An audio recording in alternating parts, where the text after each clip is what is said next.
ela foi instituída no colégio, no currículo regular do colégio, em 2015. Né? É uma disciplina que conta com um período por semana, no 8º e 9º ano. Ela está estruturada a partir de eixos temáticos, então cada trimestre corresponde a um eixo temático, sendo que no 8º ano se inicia com uma discussão sobre o processo de formação e as diferentes representações do espaço latino-americano. No 2º trimestre a gente passa a discutir as formas de ocupação desse espaço e no 3º trimestre a diversidade cultural produzida justamente por toda essa população latino-americana. No 9º ano a gente inicia a discussão a partir da temática da inserção da América Latina no sistema mundo, passando no 2º trimestre para organizações e movimentos sociais latino-americanos e a gente encerra esse ciclo de 2 anos da disciplina com a temática de América Latina no século XXI, onde nesse último trimestre, então, os alunos de 9º ano, eles produzem um trabalho de conclusão de curso, né, sobre uma temática que é escolhida por eles. Eu vejo assim, ela tem a sua importância para o Rio Grande do Sul, mas eu diria que ela tem uma importância nacional, né, e que com a experiência, né, também aqui do Colégio de Aplicação da UFSC, eu acho que a gente vai construindo um projeto que não é só um projeto localizado, né, nessa ideia de o sul do Brasil, porque nós ficamos muito presos a uma ideia de senso comum, de que, por sermos fronteira, nós teríamos um conhecimento ou teríamos vínculos fortes. Em parte, nós temos de fato esse vínculo de fronteira, porém a gente tem um desconhecimento muito grande. Eu mesmo tenho uma pesquisa onde eu trabalho com a perspectiva, vamos dizer assim, de uma análise sobre o ensino de história latino-americana no ensino fundamental.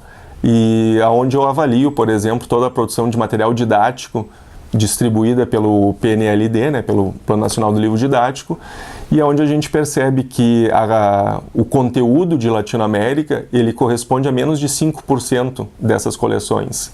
Então, existe um silenciamento, e esse silenciamento é um silenciamento nacional, né, não só sobre a história latino-americana, mas sobre a cultura latino-americana.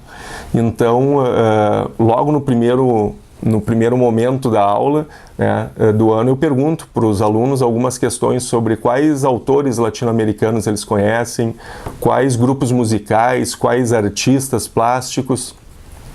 E 2 coisas me chamam sempre a atenção. Primeiro, a negação deles, né, de conhecimento sobre qualquer um desses nomes latino-americanos.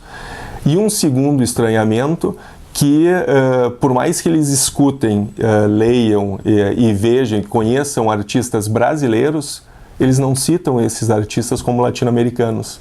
Então é um duplo problema, né? O desconhecimento dos outros latino-americanos e o não reconhecimento da inserção do Brasil na América Latina. O que obviamente muito se deve a todo esse processo de formação que a gente tem, que colocou o Brasil de costas para a América Latina e voltado para a Europa, né? E isso acontece, como eu disse, na história, nessa produção do material didático, mas isso a gente vê acontecer também na geografia, na filosofia, na sociologia, em todas as áreas do conhecimento, onde existe um grande vácuo, um grande silêncio sobre Latinoamérica. Então, trabalhar com uma disciplina no ensino fundamental de estudos latino-americanos, aonde a gente busca não trabalhar uma história da América Latina, mas sim dar fazer essa análise sobre diferentes elementos da cultura, também da história, da geografia latino-americana, é fundamental para despertar, se não, obviamente, trabalhar com todo o conhecimento, o que seria impossível, mas despertar o interesse dos alunos, né, para essas temáticas e que eles continuem, então, vivenciando, né, e pesquisando questões relacionadas à América Latina. É interessante, agora a primeira turma que está completando o seu ciclo de 2 anos de estudos latino-americanos, esses dias em aula, a gente conversando, e eu comentei de um questionário que eu havia dado para eles no primeiro dia de aula, onde eles não se reconheciam enquanto latino-americanos. E um menino levantou assim, rindo, e disse: "Bah, a gente não sabia nada mesmo, né, Sor? E agora ele já se coloca, não, nós somos latino-americanos, e aí vem toda uma outra concepção sobre o espaço e a sua inserção nesse espaço. Eu acho que a gente, lá na URGS e aqui na UFSC, a gente está conseguindo, com essa disciplina, trazer um pouco uma das funções, né, que cabe aos colégios de aplicação, que é justamente ser essa espécie de laboratório, né, de novas pedagogias, novas metodologias de ensino. E, bom, a partir desse laboratório, a partir dessa experiência que nós estamos tendo, o que por exemplo, lá a gente está conseguindo fazer através do LIST, que é o Laboratório de História e Educação, que foi criado a partir de 2012, 2013, dentro do Colégio de Aplicação. A gente consegue vincular, então, agora o Colégio de Aplicação, o curso de graduação em História e os professores da prática de ensino de História da FACED. A gente conseguiu formar esse núcleo e, a partir daí, a gente faz formação de professores. Essa questão está posta, essa questão de ensino de História Latino-Americana.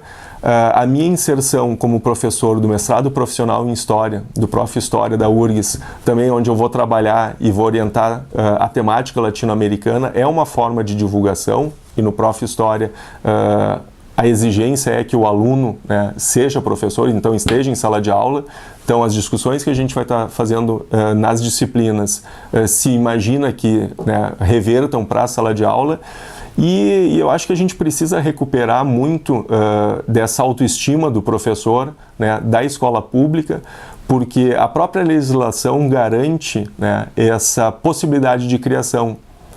Mas, para que haja essa possibilidade de criação, eu preciso ter um professor consciente, né, da sua responsabilidade, mas também do seu papel de pesquisador. Então, nos diferentes cursos de formação dos quais eu participo, o que eu tenho percebido assim que se perdeu um pouco, né, essa perspectiva de que o professor de educação básica, ele também é produtor de conhecimento, ele também é um pesquisador, e a legislação tendo essa, vamos dizer assim, essa brecha, né, essa autonomia, o que a gente precisa fazer é trabalhar com essa autoestima do professor para que ele se utilize dessa autonomia que lhe é permitida pela legislação para fazer justamente esse processo de criação. E pela experiência, tanto que a gente tem aqui na UFSC, como nesses 2 anos lá no Colégio de Aplicação da URGS, o que se percebe assim, é que existe um acolhimento para as discussões de Latinoamérica extremamente forte, pelo completo desconhecimento, como a gente já conversou, que se tem sobre essa temática. Então, eu acho que nós estamos em condições, né, de desenvolver ainda mais esse debate e transpor, né, esses muros de universidade, de colégio de aplicação e estender para a rede pública.